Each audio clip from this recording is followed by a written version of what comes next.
அனைத்து நல்லுள்ளங்களுக்கும் என் இனிய மாலை வணக்கம். நேத்து உங்களுக்கு மார்க்கெட் அப்டேட் பண்ணிட்டு இருந்தேன். நல்ல ப்ரெடிக்ஷன் தான் குடுத்திருந்தேன். ஒரு சில நண்பர்கள் யூஸ் பண்ணியிருப்பேன்னு நான் நினைக்கிறேன். கண்டிப்பா இன்னைக்கு ஆப்ஷன் ட்ரேட் ட்ரை பண்ணியிருந்தீங்கன்னா, நல்ல ஒரு புட் ஆப்ஷன் ட்ரை பண்ணி நல்ல ஒரு ப்ராஃபிட் எடுத்திருந்திருக்கலாம். எடுக்காத நண்பர்கள் வெயிட் பண்ணி நாளைக்கும் பாருங்க. நாளைக்கும் மார்க்கெட் சரிக்கான வாய்ப்பு ரொம்ப ரொம்ப அதிகம். வெயிட் பண்ணி ஃபர்தரா நல்ல லெவல்ல கரெக்ட்டா ஆப்ஷன் ட்ரேட் பண்ணுங்க. ஆப்ஷன் ட்ரேட், இன்ட்ராடே எது பண்ணாலும் சரி, மார்க்கெட்ட அனலைஸ் பண்ணி போங்க. அத பார்த்துட்டு ஃபர்தரா என்ன பண்ணணும்னு யோசிச்சுட்டு பண்ணுங்க. இன்னைக்கு நிஃப்டி 50 பார்த்தீங்கன்னா, ஆல்மோஸ்ட் இன்னைக்கும் ஒரு கரெக்ஷன் நோக்கி முடிச்சிருக்காங்க. நல்ல ஒரு கரெக்ஷன் தான். 126 பாயிண்ட் இன்னைக்கு கரெக்ஷன் ஆயிருக்கு. இன்னைக்கு பேங்க் நிஃப்டியும் பார்த்தீங்கன்னா, ஒரு 534 பாயிண்ட் பார்த்தா கரெக்ஷன் நோக்கி முடிச்சிருக்காங்க. நல்ல சரிவு பார்த்தோன்னா பேங்க் நிஃப்டியில் நடந்திருக்கு. நிஃப்டி ஆட்டோ மட்டும் இன்னைக்கு ஒரு நல்ல ஒரு ரெக்கவரி கொடுத்துருக்கு. 191 பாயிண்ட் பார்த்தா இன்னைக்கு ஒரு பாசிட்டிவ்ல நிஃப்டி ஆட்டோ மட்டும் தான் நல்ல ஒரு பெர்ஃபார்மன்ஸ் பண்ணியிருக்கு. நிஃப்டி எஃப்எம்சிஜியும் இன்னைக்கு ஒரு 200 பாயிண்ட் வந்து பார்த்தோன்னா அடிச்சிருக்காங்க. நிஃப்டி ஐடி பெரிய அளவுக்கு சரிவு இல்லை, பட் 16 பாயிண்ட்ல க்ளோஸ் பண்ணியிருக்காங்க.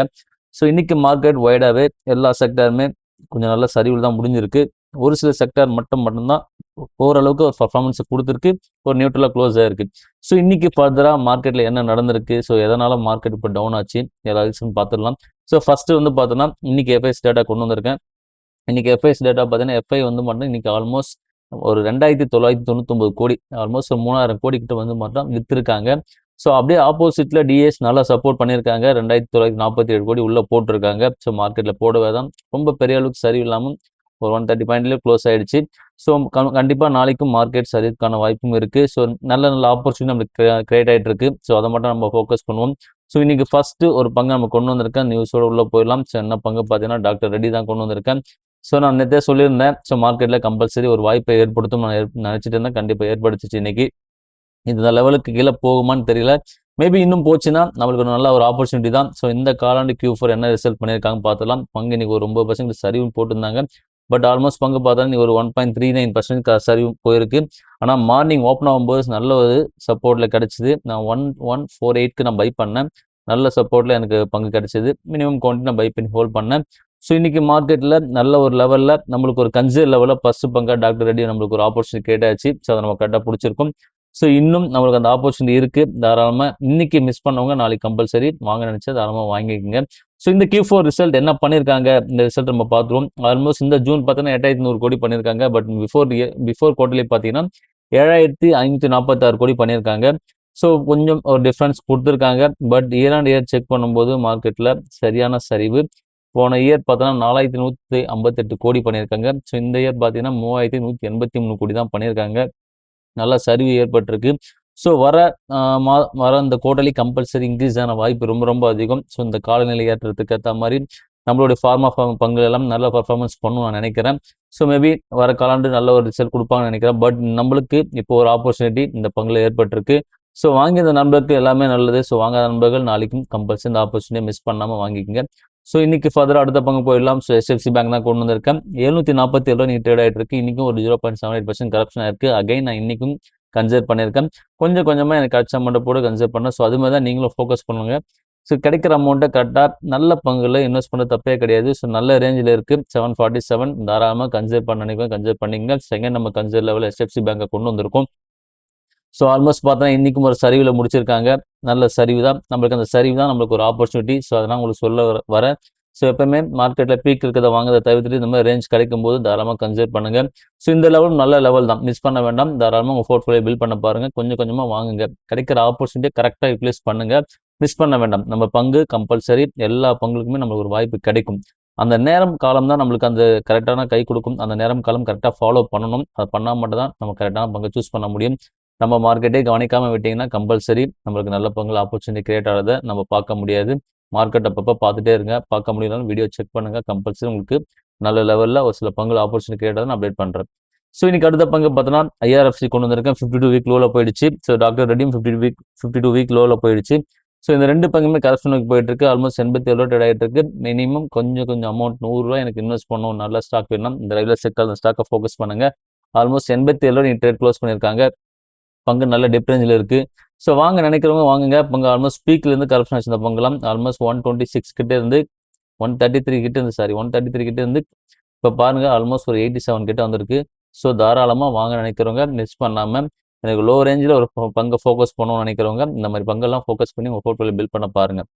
இன்னைக்கு அடுத்த பங்கு பார்த்தீங்கன்னா CG பவர் தான் கொண்டு வந்திருக்கு. இன்னைக்கு ஒரு கரெக்ஷன் நோக்கி போட்டிருக்காங்க. இந்த கரப்ஷன் இன்னும் கொஞ்சம் அதிகமாக எக்ஸ்பெக்டேஷன் பண்ணிட்டு இருக்கேன். 3.18% ஆல்மோஸ்ட் பங்கு பீக்லேருந்து இப்போ தான் கரப்ஷன் நோக்கி வந்துட்டு இருக்கு. நம்மளோட ரேஞ்ச் சொல்லிட்டேன் ஆல்மோஸ்ட். அகைன் நான் உங்களுக்கு அப்டேட் பண்ணுறேன். 655 ரூபா ஃபர்ஸ்ட் சப்போர்ட். இந்த சப்போர்ட்டு கிட்ட வந்துச்சுன்னா நம்ம ஃபர்தராக இதை வாங்குறதை பற்றி யோசிக்கலாம். ஸோ இதுக்கு கீழே இருக்க சப்போர்ட்லாம் வருது அப்படின்னா வெயிட் பண்ணுங்க. அந்த ஆப்பர்ச்சுனிட்டி கண்டிப்பாக கிரியேட் ஆகணும். அப்போ தான் நம்மள இந்த ரேஞ்சில் பிடிக்க முடியும். அது வரையும் ஜஸ்ட் நம்ம பொறுமையாக வாட்ச் பண்ணால் மட்டும் போதும். மார்க்கெட்டை அவசரப்படவே வேண்டாம். பொறுமையாக வாட்ச் பண்ணுங்க. ஸோ இன்னைக்கு ஒரு நியூஸோட வந்திருக்கேன். என்ன நியூஸ் பார்த்துலாம். ஸோ இன்னைக்கு வந்து பார்த்தோன்னா நம்ம ராதாகிருஷ்ணன் தாமானி வந்து பார்த்தீங்கன்னா ஒரு அப்டேட் கொடுத்துருக்காரு. ஸோ ஒரு பெரும் வீழ்ச்சியிலையும் ஒரு பங்கை வந்து ஃபோக்கஸ் பண்ணியிருக்காரு. எந்த பங்குன்னு பார்த்தீங்கன்னா சுந்தரம் ஃபினான்ஸ் தான். ஸோ பங்கு ஆல்மோஸ்ட் பீக்கில் தான் இருந்தது. 4000 கிட்ட அவர் வாங்கியிருக்காரு. பட் இது என்னன்னா ஃபோக்கஸ் பண்ண சொல்லலை அவர். பட் அவர் பண்ணியிருக்கிறத நம்மளுக்கு ஷேர் பண்ணியிருக்காரு. ஒரு நியூஸ் வந்திருக்கு. 4416 ட்ரேட் ஆகிட்டு இருக்கு. இன்னைக்கு பெரிய கரெக்ஷன் இல்லை. பட் நல்ல ரேஞ்சில் அவர் கிடைச்சிருக்கு. ஸோ இந்த ரேஞ்சில் நம்மளுக்கு கிடைக்கும் போது பெரிய பங்குகள் நான் எப்பவுமே சொல்றது அந்த 30% ஃபோக்கஸ் பண்ணணும். ஸோ அது மாதிரி தான் இந்த ஃபினான்ஸ் கம்பெனியும் ஃபோக்கஸ் பண்ண சொன்னேன். ஸோ இந்த ரேஞ்ச் நம்மளுக்கு ஒரு வாய்ப்பு கிடைச்சிது. நம்ம இதெல்லாம் ஃபோக்கஸ் பண்ணலை. பட் மேபி அகைன் நம்மளுக்கு ஃபியூச்சரில் ஒரு ஆப்ஷன் நம்மளுக்கு கிடைச்சதுன்னா இந்த தாராளமாக மிஸ் பண்ணாமல் இந்த பங்கை நம்ம ஃபோக்கஸ் பண்ணலாம். ஸோ ஜஸ்ட் ஒரு அனலைஸுக்காக தான் கொண்டு வந்திருக்கேன். இதை போய் வாங்கணுமான்னு கேட்காதீங்க. இதை வாங்க வேண்டாம். ஜஸ்ட் பீக்கில் இருக்கு. நல்ல ரேஞ்ச் கிடைக்கும் போது நான் கம்பல்சரி வீடியோ கொண்டு வரேன். அப்போ நம்ம இதை ஃபோக்கஸ் பண்ணுறதை பற்றி யோசிக்கலாம். ஸோ இன்னைக்கு அடுத்த ஒரு நியூஸோட உள்ள போயிடும். ஸோ என்ன நியூஸ் பார்த்தீங்கன்னா நெஸ்லோட நியூஸ் தான் கொண்டு வந்திருக்கேன். ஸோ லாஸ்ட் ஒரு 3 மந்த்தாக பார்த்தா நல்ல ஒரு பர்ஃபார்மன்ஸை கொடுத்துருக்கு. 950 கோடி வந்து பார்த்தா லாபம் மீட்டிருக்காங்க. ஸோ நல்ல ரேஞ்சில் வந்து இன்க்ரீஸ் ஆயிருக்கு பங்கும். ஸோ பங்கையும் நம்ம பார்த்துடலாம். ஸோ ஆல்மோஸ்ட் பார்த்தீங்கன்னா நல்ல ஒரு பீக்கில் இந்த பங்கு போயிடுச்சு. ஸோ நானும் ஃபஸ்ட்டு ஹோல்ட் பண்ணியிருந்தேன் அந்த பங்கை. 1120 கிட்ட நான் ஸ்விட்ச் ஆகும்போது நான் வச்சிருந்தேன். அகைன் பார்த்தீங்கன்னா இப்போ 1448 ரூபா போயிட்டு இருக்கு. இன்னைக்கு ஒரு -3.06% கரப்ஷன் ஆயிருக்கு. பட் இது பெரிய அளவு கரப்ஷன் கிடையாது.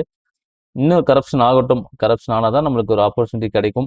இந்த ரேஞ்செலாம் கிடைச்சதுன்னா நம்மளுக்கு நல்ல ஒரு பில்ட் பண்ணுறதுக்கான ஒரு வாய்ப்பு கிடைக்கும். ஸோ அதனால் நம்ம பொறுமையாக வெயிட் பண்ணுங்க. ஸோ பங்கு ஏறுதுன்னு சொல்லிட்டு இந்த போய் வாங்க வேண்டாம். நல்லா லாஸ் ஆகிறதுக்கான வாய்ப்பு ரொம்ப ரொம்ப அதிகம். பொறுமையாக வாட்ச் பண்ணுங்க. நல்ல ஒரு ஆப்பர்ச்சுனிட்டி கிடைக்கும்போது நம்ம உள்ளே போகலாம். ஸோ இன்னைக்கு அடுத்த நியூஸ் பார்த்தீங்கன்னா ஸோ 3 மாதத்தில் பார்த்தோன்னா 1003 கோடியை பார்த்தோன்னா லாபத்தை ஈட்டிருக்காங்க. என்ன நிறுவனம் பார்த்தா இந்துஸ்தான் பேங்க் தான். ஸோ இந்துஸ்தான் பேங்கோட ஷேர் வேல்யூ நல்ல இன்க்ரீஸ் ஆயிருக்கு. நம்மளாம் 650 கிட்ட கிடச்சி நல்ல ரேஞ்சில் வித்துட்டு வெளியே வந்தோம். அகைன் பார்த்தோன்னா இப்போ 1000 ரூபா ட்ரேட் ஆகிட்டு இருக்கு. 1006 ரூபாய். இன்னைக்கு மட்டுமே ஒரு 6% கரப்ஷன் ஆயிருக்கு. இன்னும் கரப்ஷன் ஆகட்டும். நம்மளுக்கு ரேஞ்ச் சொல்லிட்டு அவங்களுக்கு நல்ல ரேஞ்ச் வரும்போது ஃபோக்கஸ் பண்ணலாம். First support 752. அடுத்த சப்போர்ட் பார்த்தீங்கன்னா ஆல்மோஸ்ட் 712. நான் வாங்கினதுல 650 கிட்ட வாங்கினேன்னு நினைக்கிறேன். ஸோ நல்ல ரேஞ்சில் வாங்கினேன். அகைன் பார்த்தா பீக்கில் வரும்போது வித்துட்டு வெளியே வந்துட்டேன். ஸோ இந்த பங்கு நான் கொஞ்சம் ஃபோக்கஸ் பண்ணும்போது கொஞ்சம் யோசிச்சு தான் பண்ணேன். நிறைய லாஸ் ஆச்சு நான் ஃபஸ்ட்டு வாங்கும்போதெல்லாம். அகைன் பார்த்தீங்கன்னா ஒரு நல்ல ரேஞ்ச் கிடைக்கும்போது நான் வாங்கி ஹோல்ட் பண்ணியிருந்தேன். அகைன் கரப்ஷன் ஆகட்டும் ஃபர்தராக நம்ம யோசிக்கலாம். ஸோ நல்ல ரேஞ்ச் வரும்போது நம்ம ஃபோக்கஸ் பண்ணலாம். ஸோ இன்னைக்கு அடுத்த ஒரு நியூஸ் பார்த்தீங்கன்னா ஒரு சின்ன சின்ன அப்டேட் கொண்டு வந்திருக்கேன். ஸோ அதை மட்டும் பார்த்துலாம். ஸோ இந்த 23 நல்ல ஒரு ஸ்டாக் வந்து நல்ல லெவலில் இன்க்ரீஸ் ஆகுதானா ஒரு சில அப்டேட் கொடுத்துருக்காங்க. ஃபர்தராக நம்ம பார்ப்போம். வெயிட் பண்ணி பார்த்தா தான் தெரியும். ஸோ என்ன ஸ்டாக் பார்த்துலாம். ஷாப்பர்ஸ் ஸ்டாப்னு ஒரு பங்கு. அது இல்லாமல் பார்த்தீங்கன்னா Nippon life Indian asset management and IIFL finance then Hindustan பேங்க்கும் வந்திருக்கு உள்ள. சோனா பிஎல்டபிள்யூஎஃப் ப்ரிசிஷன் ஃபாரின்ஸ் அந்த பங்கும் வந்திருக்கு உள்ள வந்திருக்கு. Hindustan petroleum corporation maybe doctor ரெட்டியும் வந்திருக்கு. 52 வீக் லோவில் வந்திருக்கு. என்ஏசிஎல் இண்டஸ்ட்ரி வந்திருக்கு. அப்புறம் யூகே பேங்க்கும் வந்திருக்கு. ஸோ ஃபர்தராக பார்க்கலாம். நல்ல ரேஞ்ச் கிடைக்கும் போது உள்ள பார்க்கலாம். இன்னைக்கு ஷாப்பர் ஸ்டாப் வந்து பார்த்தீங்கன்னா ஆல்மோஸ்ட் 1.37% ஏற்றத்தை கொடுத்துருக்கு. 381 ரூபா ட்ரேட் ஆகிட்டு இருக்கு. பங்கு நல்ல ரேஞ்சில் இருந்து இப்போ மேலே ஏறி இருக்கு. ஸோ இந்த பங்குலாம் பற்றி அனலைஸ் பண்ணிட்டு உள்ளே போவோம். ஆல்மோஸ்ட் புக் வேல்யூ 26.4 தான். ஆர்ஓஇ இல்லை. ஸோ ஆர்ஓசி இல்லை. பிஇ ரேஷியும் இல்லை. ஸோ ஜஸ்ட் வாட்ச் பண்ணுங்கள். நல்ல ரேஞ்ச் கிடைக்கும்போது நான் பண்ணுறேன். இந்த கம்பெனி டீட்டெயில் பற்றி தெரிஞ்சுட்டு அப்டேட் பண்ணுறேன். ஜஸ்ட் அது வரையும் வாட்ச் பண்ணிட்டு இருங்க. ஸோ அடுத்த பங்கு பார்த்தா Nippon life India asset management company தான். இன்னைக்கு ஒரு 3.67% கரப்ஷன் ஆயிருக்கு. 1106 ட்ரேட் ஆகிட்டு இருக்கு. பங்கு ஆல்மோஸ்ட் பீக்கில் இருக்கு. நல்ல ரேஞ்ச் உங்களுக்கு சொல்லணும்னு நினச்சேன்னா 800 கிட்ட வந்துச்சா நல்ல ரேஞ்ச் வரும்போது நம்ம ஃபோக்கஸ் பண்ணலாம். ஜஸ்ட் ஒரு அனலைஸ்க்காக கொண்டு வந்திருக்கேன். வெயிட் பண்ணி நல்ல ரேஞ்ச் வரும்போது ஃபோக்கஸ் பண்ணுங்க. ஸோ எனக்கு அடுத்த பங்கு ஐஐஎஃப்எல் ஃபினான்ஸ் தான். ஸோ இந்த ஃபினான்ஸ் கம்பெனினா ஷார்ட் டேர்முக்கு ட்ரை பண்ணுங்க. நான் கம்பல்சரி நல்ல க்ரோத் கிடைக்கும். ஸோ நம்ம லாங் டேர்ம் ஹோல்ட் பண்ணோம்னா கம்பல்சரி நம்மளுக்கான ப்ராஃபிட் வந்து கரெக்டாக ஃபாலோ பண்ண முடியாது. ஷார்ட் டேர்முக்கு வேணும் அப்படின்னு நினைக்கிறோம். இந்த மாதிரி பங்குலாம் சூஸ் பண்ணிக்கங்க. ஆல்மோஸ்ட் பங்கு நல்ல பீக்கில் போயிடுச்சு. நல்ல ரேஞ்ச் கிடைச்சிது. ஒரு 420 கிட்டலாம் வந்தது. இப்போ பார்த்தா ஆல்மோஸ்ட் 569 போயிட்டு இருக்கு. பெரிய டிஃப்ரென்ஸில் இருக்குது. வெயிட் பண்ணுங்க. எல்லாம் ஆப்பர்ச்சுனிட்டி கிரியேட் ஆகட்டும். நல்ல டிஃப்ரென்ஸ் வரும்போது நான் ஃபர்தராக வீடியோவில் கொண்டு வரேன். அது வரையும் ஜஸ்ட் வாட்ச் பண்ணிட்டே இருங்க. ஸோ இன்னைக்கு அடுத்தது சோனா பிஎல்டபிள்யூ. ஸோ இந்த பங்கும் பார்த்தீங்கன்னா ஆல்மோஸ்ட் இன்னைக்கு ஒரு 1% கரெக்டாக இருக்குது. 720 ட்ரேட் ஆகிட்டு இருக்கு. ஸோ இந்த பங்கெல்லாம் கொண்டு வரணும். இந்த பங்கு என்ன பண்ணுது, உங்களுடைய ஒர்க் என்ன எல்லாத்தையும் பார்த்துக்கிட்டு உள்ளே போவோம். ஸோ புக் வேல்யூ எல்லாத்தையும் செக் பண்ணிக்கோங்க. பிஇ பார்த்தோன்னா ஸ்டாக் பிஇ அதிகம் 57.7, புக் வேல்யூ 93.9, டிவிடெண்ட் 0.47% தான். ஸோ பங்கு வந்து நல்ல பீக்கில் போயிட்டு இருக்கு. நல்ல ஒரு லெவல் வரும்போது கம்பல்சரி நம்ம ஃபோக்கஸ் பண்ணலாம். ஜஸ்ட் வாட்ச் பண்ணிட்டே இருங்க. ஸோ இன்னைக்கு அடுத்த பங்கு இந்துஸ்தான் பெட்ரோலியம் கார்பரேஷன். ஸோ இதை நம்ம ஃபோக்கஸ் பண்ணுறதுக்கான ஒரு வாய்ப்பு. ஸோ இந்த வாய்ப்பை கரெக்டாக யூஸ் பண்ணுங்க. 2% இன்னைக்கு ஆப்ஷன் இருக்குது. 380 ட்ரேட் ஆகிட்டு இருக்கு. பங்கு ஆல்மோஸ்ட் இந்த போர் பதற்றம் இருக்கிறதுனால மேலே கீழே ஏறி இறங்கிட்டு இருக்கு. நல்ல ரேஞ்ச் வரட்டும். நம்மளுக்கு ஒரு நல்ல ரேஞ்ச் கிடைச்சது 319க்கு. ஸோ அகைன் அந்த ஒரு ஆப்பர்ச்சுனிட்டி கிடைச்சு நம்ம ஃபர்தராக யோசிக்கலாம். ஜஸ்ட் அது வரையும் வெயிட் பண்ணுங்க. இந்த போர்லாம் முடிஞ்சுன்னா கம்பல்சரி மேபி கீழே இறங்குறதுக்கான வாய்ப்பும் ரொம்ப இருக்குது.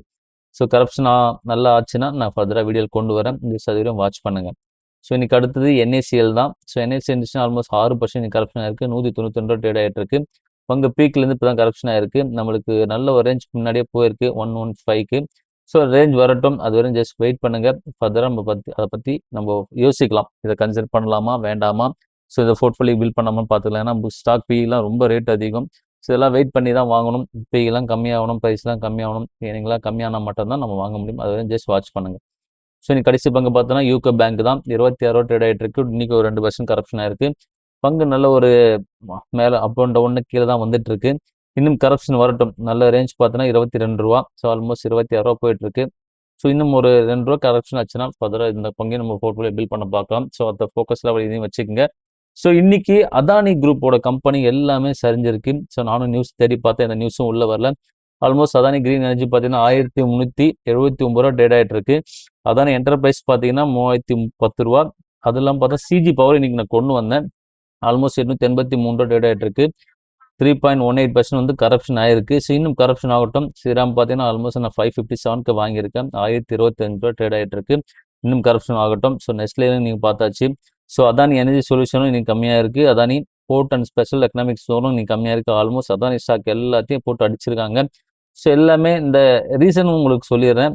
இவங்களுடைய ஃபாரினில் வந்து இவங்களுடைய கேஸ் போயிட்டு இருக்கு. அந்த கேஸால தான் இவங்களுடைய ஸ்டாக் வந்து மேலே கீழே இறங்கி ஏறிட்டு இருக்கு. ஸோ அதனால தான் சொல்கிறேன், அதானி ஸ்டாக்லாம் பொறுத்த வரைக்கும் ஷார்ட் டேர்முக்கு ட்ரை பண்ணுங்க. லாங் டேர்ம் ஹோல்ட் பண்ணவே கூடாது. இவங்கெல்லாம் தூக்கி மேலே கொண்டு போவானுங்க. சடனாக கீழே இறக்கி விட்டுருவானுங்க. ஸோ கரெக்டாக ஃபாலோ பண்ணிட்டு இருக்கணும். ஷார்ட் டேர்முக்கு நல்ல ஸ்டாக் இதெல்லாம். ஷார்ட் டேர்ம் மட்டும் தான் ட்ரை பண்ணணும் இதெல்லாம். ஸோ லாங் டேர்முக்கு தயவு செஞ்சு ட்ரை பண்ண வேண்டாம். ஸோ இதெல்லாம் ரொம்ப ரிஸ்க் அதிகம். அதானி ஸ்டாக்லாம் நான் மேபி இந்த ஸ்டாக்லாம் கொண்டு போனால் ஷார்ட் டேர்முக்கு தான் கொண்டு போவேன். லாங் டேர்முக்குலாம் நான் யூஸ் பண்ணவே மாட்டேன். ஸோ ஃபர்தராக லாங் டேர்ம் கொண்டு போனீங்கன்னா உங்களுக்கு என்ன ரீசன் ஆகும்? எல்லா நியூஸும் பார்த்துருப்பீங்க.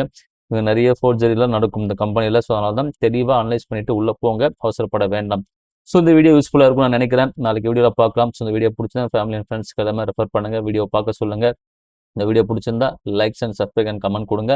எல்லா நண்பர்களுக்குமே நன்றி. நாளைக்கு வீடியோவில் கம்பல்சரி நல்ல ஒரு ஸ்டாக்கோட உள்ளே வருவோம். நன்றி நண்பர்களே.